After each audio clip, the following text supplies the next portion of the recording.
My original plan was to publish this pattern at the end of April, and it is now May 7th, so that didn't happen. Primarily because the virus did happen, and I am now homeschooling 2 children.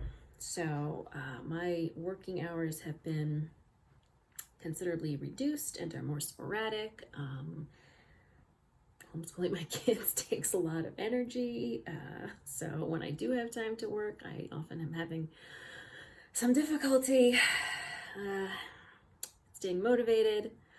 And then I did have a deadline project for a magazine that I also had to get done, and I had to focus on that. So this design is obviously being pushed back a little bit, but I am almost done the sample. So,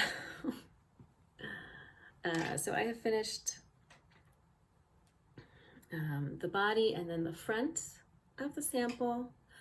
So all I need to do now is finish up the back and then do the trim around the neckline and armholes. So I took a break from knitting yesterday because I was really pushing myself for that magazine project.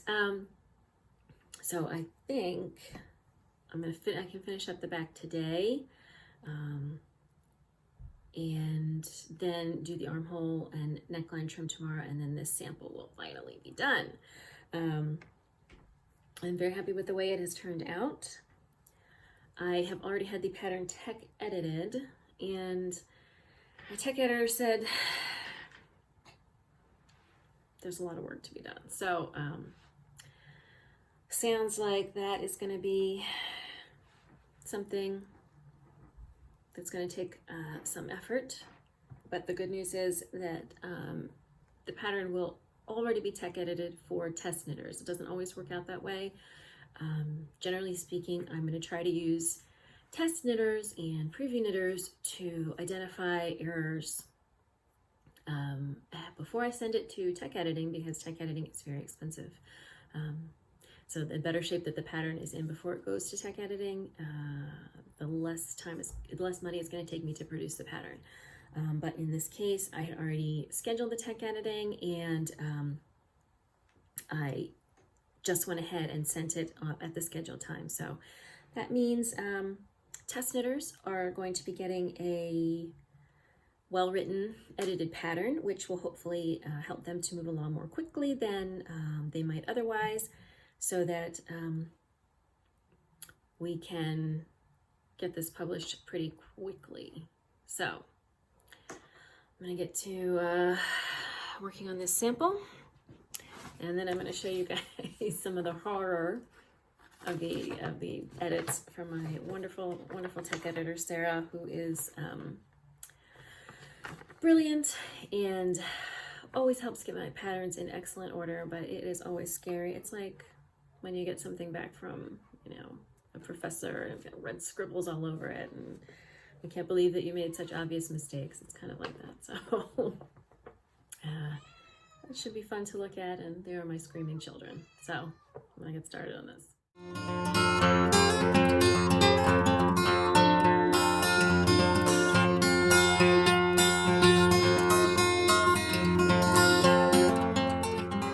Quick scroll through all of the errors on my tech edited pattern.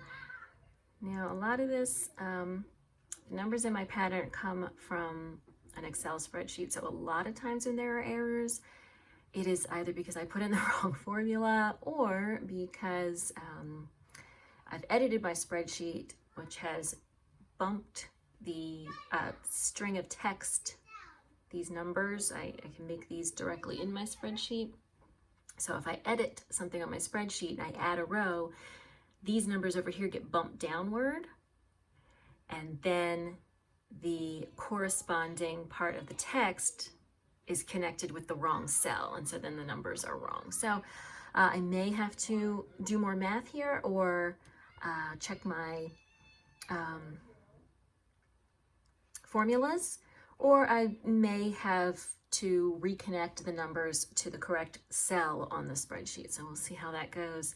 But you can see Lots of, I mean, some of these are small, you know, change yarn to contrast color or note that it's the wrong side, but anywhere where there's numbers, that's the trickiest part. And the schematic, it looks like my neckline is too wide for some of the larger sizes. So it's very helpful to me that Sarah is not only a great tech editor, but she's also very familiar with sizing, particularly these larger sizes that I'm adding. So she can tell me, you know, even if the math is correct, she can go in and say, hey, these numbers are too big. This would be off the shoulder if the neck was this wide, or something like that. So another thing I was thinking is when she sent me the tech edited pattern, she asked if the pleat is supposed to be in the front, which it is, but I think you could actually wear it either way. So that's sort of an interesting idea. It might be reversible. You would have the rounded scoop neck on the back, and then a deep V-neck on the front, if that were, you know, a style to your liking. So that is something I will look into when I actually finish the sample, and we'll see how that looks. But I'm going to go in and particularly start checking the numbers for my yoke depth, which are off.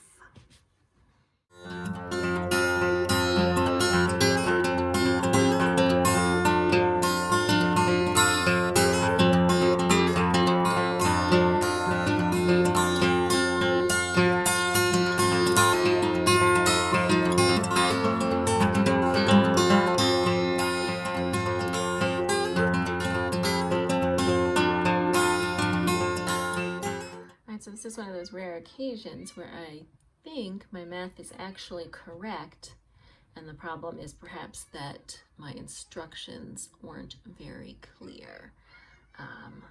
So that means what I will usually do is correct everything that I can.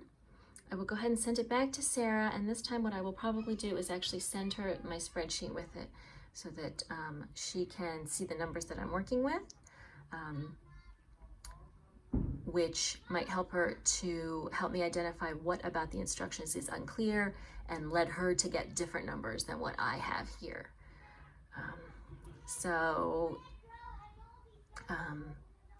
Obviously this is something that's very important to get a pattern that makes sense and can be used. But for example, she has already put about 3 hours of work into this. And when I send it back to her, that's probably going to be another hour or two of work.